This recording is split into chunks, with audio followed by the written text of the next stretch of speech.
Welcome to Hunters and Unicorns, the 2020 Mastery Mission. 20 guests, 20 topics for 20 minutes. We're here to unlock the tribal wisdom from the legends of tech sales to help you get one step closer to mastery. I'm Simon Kutis and I'm joined by my co-host Ollie Kune. Welcome to the show, everyone. And it's an absolute pleasure to be joined today by Ceire McQuaid. Ceire, welcome to the show. Hi, gents. Thank you for having me. Absolute pleasure, Ceire, and absolute delight to have you on the show today. Thank you very much. Looking forward to it. Amazing. Indeed, indeed. By the way of an introduction, Ceire, you're currently Regional Vice President UK&I at DataRobot.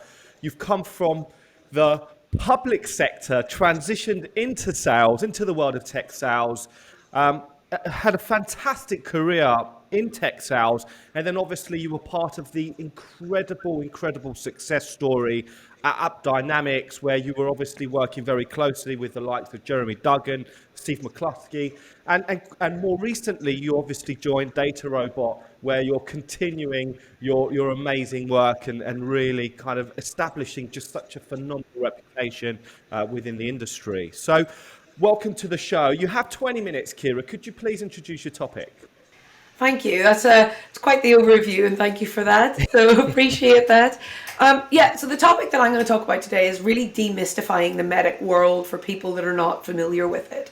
Coming into this space, it's changed dramatically in the last few years. How do people that really want to tap into this wealth of information in this network, how can they figure out where the right home is for them?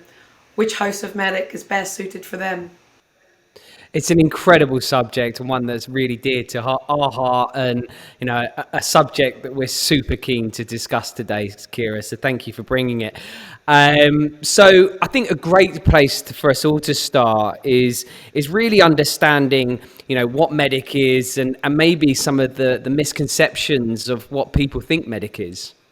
Yeah, many people have just heard like the big dollar signs and then some horrendous stories that they've heard about what's happened within the network. But actually, it's significantly more nuanced than that, as many things are. So it's really what I want to talk about is really trying to understand where it's grown from, what it's grown into, and then the different ways in which different organizations leverage it and the culture that goes around it, which means that every organization that leverages it does it in a very slightly different way. And therefore, for every candidate that comes into this network, finding the right fit for them is really, really important.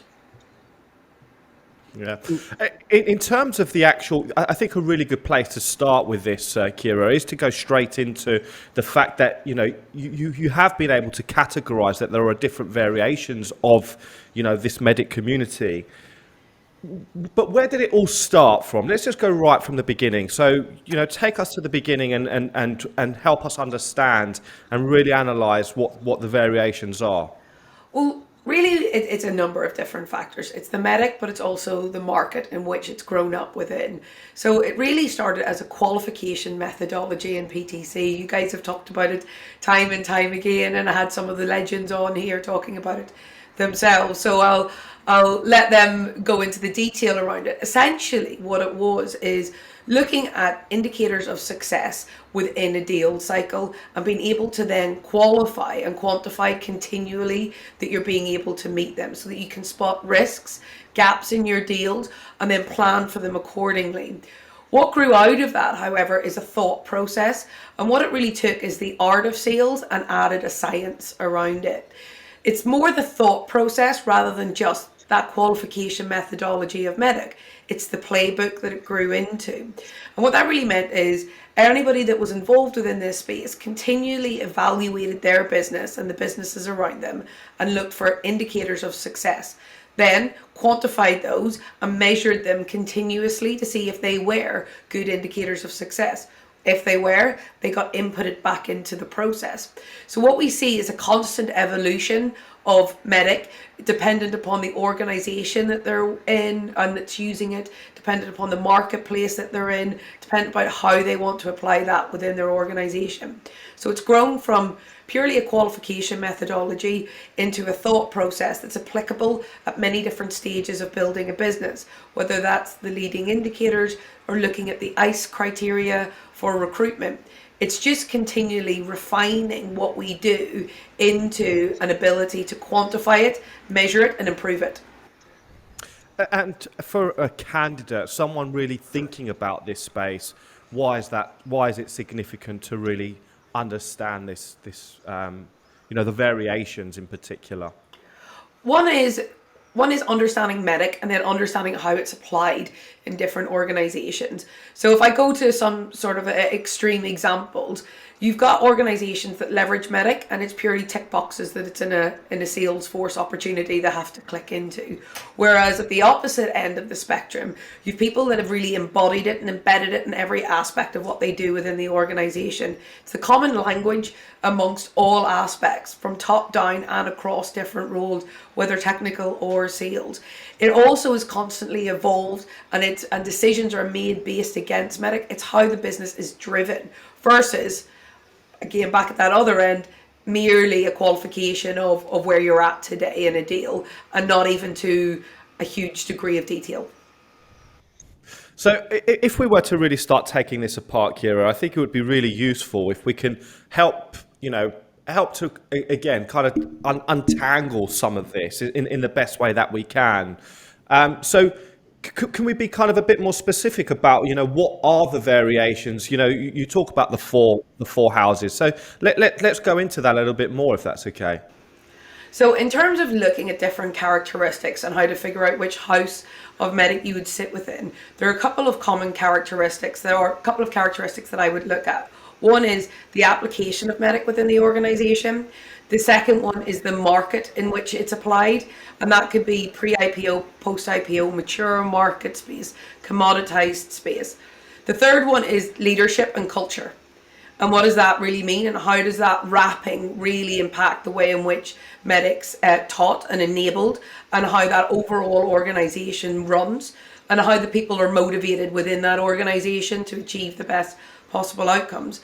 And the final one is really the performance and the rewards around it. And that really looks at it from both like a risk perspective in terms of very early stage organizations and deciding there whether that's the best place to learn it, or maybe you're looking at it in a more established space, but also what you're really looking for there is, have they got high performance with delivering against it, and do you get high rewards with it? So for me, it's the application of MEDDIC, it's understanding the marketplace in which it's applied, it's understanding the leadership and culture that envelops how it's all delivered and built, and the final bit is the performance and the rewards that you get from that. So let's go through each of those, if that's okay, in a little bit more detail. So let's start with you mentioned about the maturity of it. You've spoken about that kind of spectrum. Someone that enters that space, how different is one side of the spectrum to the other? I think that on the surface it looks somewhat similar, and that's part of the challenge of new people coming in is we're still applying the logic of MEDDIC to a deal. It's in the practicalities of what that means.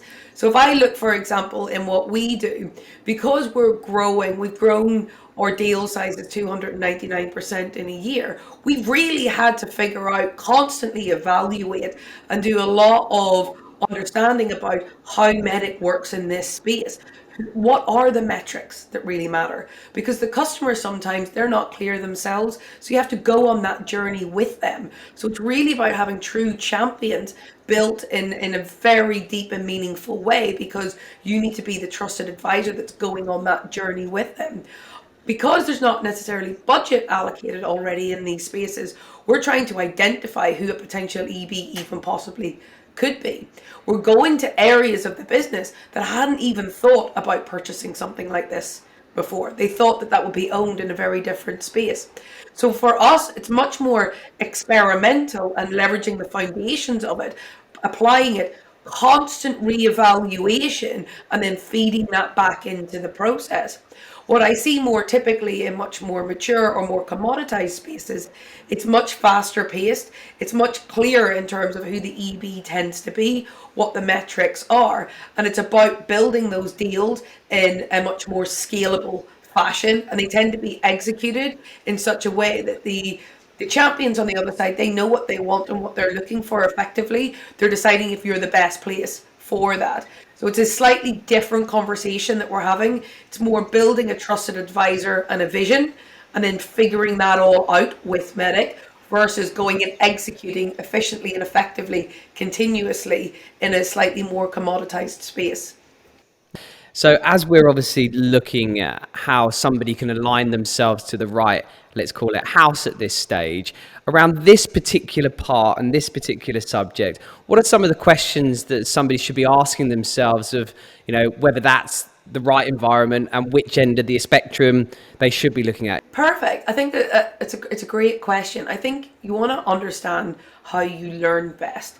For me, App Dynamics, for example, was a great space for me because coming into it and being very new in this space, I liked the fact that there was quite a few examples of what good looked like already within that organization. I think it would be very intimidating if I was to start my first MEDDIC experience in like a Series A or B organization. For me, that's just not what would have driven me in the best possible way. I also know that like within those types of organizations, scale as well matters in terms of the number of individuals in an organization. For me, I don't work well when I'm on my own. I also don't necessarily work well in a massive organization that's got a huge amount of process around it. So when I look at the organizations and the maturity and the scale of them, when I think about new candidates coming in, I'm thinking about where do they work best? Where do they learn best? How do they learn best? And then trying to attribute that to the different environments that are appearing in front of them. So obviously we've just spoken about the importance of understanding kind of the maturity from a sales operator rhythm, but how can we also assess the maturity of the market? I know you touched on that briefly, but again, what does it look like in different environments, and how can someone really qualify what that environment is really going to be like when they do land in that company? So I think it's absolutely crystal clear that the market has shifted dramatically in the last few years between the demand and supply for MEDDIC-based salespeople and MEDDIC-based organizations. So first thing is, I think that it's really important for individual contributors that are coming into having this conversation to feel that they are confident enough to ask questions, to do their own analysis. Back in the day, back when I started, there was only really 3 options if you wanted to really learn MEDDIC. There was BMC, MongoDB, and AppD. And the volume of trained MEDDIC-based salespeople was extremely low. That's shifted dramatically. As you mentioned earlier on, you've got the likes of VCs investing a huge amount within this space. Why? Because it works, because it continuously works. It builds scalable and successful businesses. So now you've got a breadth of organizations, all who have decided to evolve MEDDIC into their own way, to apply it in their own market spaces. But you don't have a breadth of salespeople who've got that level of experience. There's a huge amount of people there with potential that those organizations are trying to attract. So I think the first thing is for individual contributors to sit back and figure out what their own personal drivers are and what the questions are that they want to ask. It may be around maturity of that market space. It may be around the leadership style. It may be around what continuous enablement there is. It may be around the network that they get into, or the growth potential and the opportunity for promotions within those organizations. I think the first thing is maybe not just focus around the maturity aspect of it, but to really challenge yourself on what is really going to be important to you in the short and in the long term, because you want to be able to go into this space making sure that you've committed and making an investment in your career into, like I said, the MBA for sales for the next 2 to 3 years. And to do that, you need to be able to question the organization that you're going into. And for me, I would certainly start to raise red flags if that organization wasn't open to having questions. If you weren't able to speak to some of the employees that are currently there within the organization. You can also do a huge amount of external analysis on organizations to figure out as you said, to the maturity of the market space. Look on Gartner, look on what's been said within the market space. How long has that particular market been around for? How many significant players are there within that space? If it's a very early stage organization, again, how much investment is going into that from the VCs? Do they see that as a significant growth industry? What are the analysts saying about this space? What is the total addressable market measure for that space, and how many competitors are in it? There's different ways of looking at it, but the first thing that's most important is figuring out what's actually important to you before you meet any of these organizations, so that you can continue to refine it throughout the conversation. It's a perfect segue to start talking about the third point, which is leadership. For me, if you ask a leader what their foundational principles are in terms of how they run their organization, that's a very broad and an open question, but it can lead you to some really deep and meaningful insights into how that organization's being led.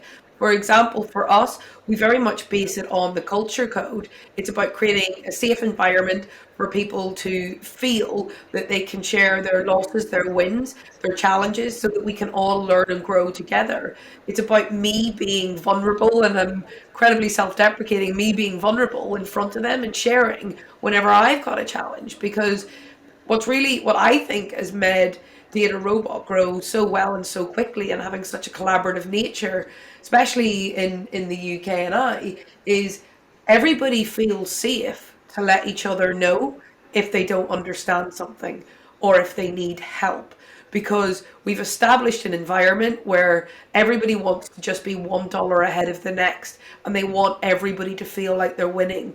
We don't have the cliques and the pedestals that people are put on. And I know in other organizations, you've got some parts of the organization feel that you have to close $1 million before you're even allowed to ask certain questions in meetings and stuff. That just doesn't work well for us. Like I said, we're in an environment where we're learning a lot in an immature market space. So we need all of these bloody smart people that we've hired to be able to feel safe to go experiment, get creative, and come back and share their learnings. So that's a long-winded answer to say, I think go with the basics. Understand how you're being treated in the interview process, because that's likely to be an indication of how you're going to be treated when you're in the organization. Also, just ask them what their principles are of leadership. And in the same way that we do when we are in an interview process, we ask about the scenarios that really come to the crux of how somebody behaves and who they are as an individual. Ask them how they handle themselves when something goes wrong, what would happen in one or two particular scenarios, and just see if the fit is right for you. Because like I said, there's no bad house of MEDDIC. It's just the right fit for the right people. I think there's a huge amount of judgment in it, but actually what works for one in one environment and for one type of individual just won't work for the other. And it's bad to say that we rank them against each other. It's about the individual figuring out what works for them. Just to summarize, I standing for intelligence, coachability, character and experience. Correct. So in terms of, we've spoken about the maturity, we've spoken about the market, we've spoken about leadership, which I think is the perfect kind of the final bit is, the success, right? And so how what does it look like, and what are we looking for? If I'm going to join an organization, what would be the indicators of, that it works in your mind? Well, hard dollars is the obvious answer there. What are the growth rates looking like? What kind of deals are being done? How consistently are those deals being done? You can ask for this data and insight. What are the results across a team and an organization? For example, do you have 1 to 2 people that are doing 200 to 300, 400% plus and nobody else hitting 100%? Do you have an average of overachievement with people being highly successful?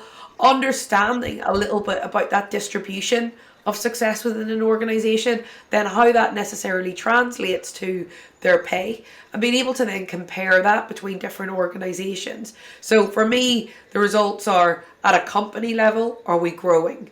are they developing? Are they developing their regions? Are they building scalable, successful businesses? Are they developing land and expand deals? Are the deal sizes going up? Are they going from 1-year deals to 3-year deals? Then at an individual rep level, what is the distribution of success within that team? What are the rewards for that success? Amazing. Great. I think, Ciara, this is the point where we kind of reflect on what are the things that our guys, the people that are listening, the guys and girls that are listening to this podcast, what should they try? Having heard you today, Ciara, what is it that you would really encourage them to do if they're thinking about this, entering this space? I would encourage them to treat finding their next role like the biggest deal in their life. I want them to go away and think about how they would run a sales cycle, and it would be figuring out what does good look like, challenging themselves on it more than once, and not just doing it as a one-off exercise, continually challenging themselves and what does good look like. Then go and do their research and have conversations to ensure that their understanding is correct.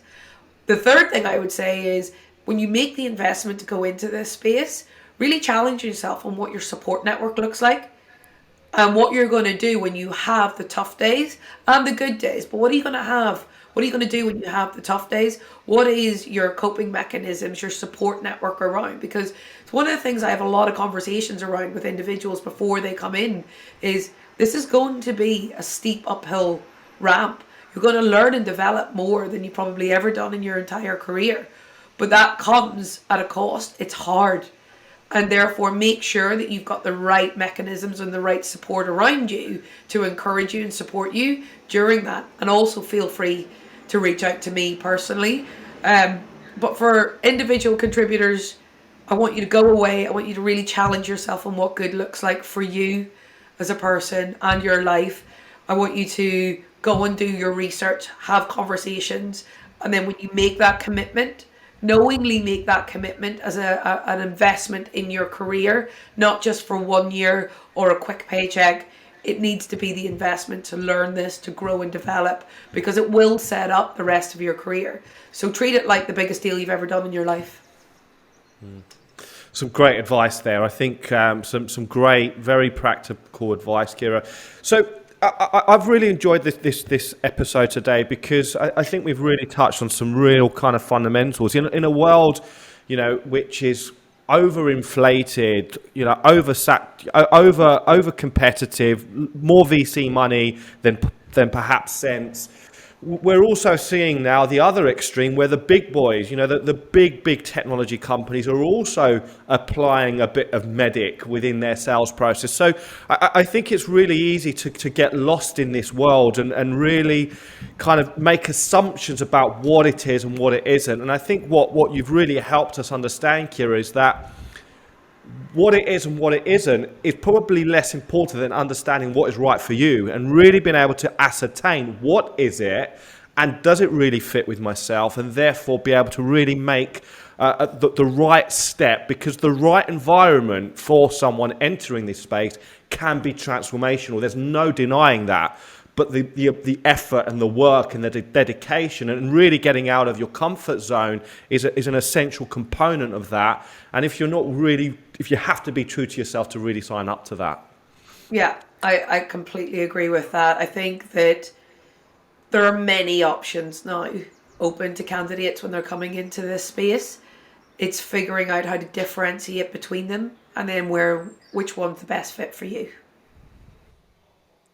Absolutely incredible. Well, Ciara, thank you so much for coming on the show. I completely echo what Simon said there. I think there's a lot of misconceptions around MEDDIC and the environments.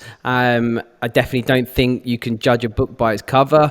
And yeah, I think you've got to go out there and speak to great people like yourself to see if it's going to be the right environment, the right person for you. So thanks ever so much for sharing that information. But look, to all of our viewers and our listeners, we've hoped you've enjoyed this session.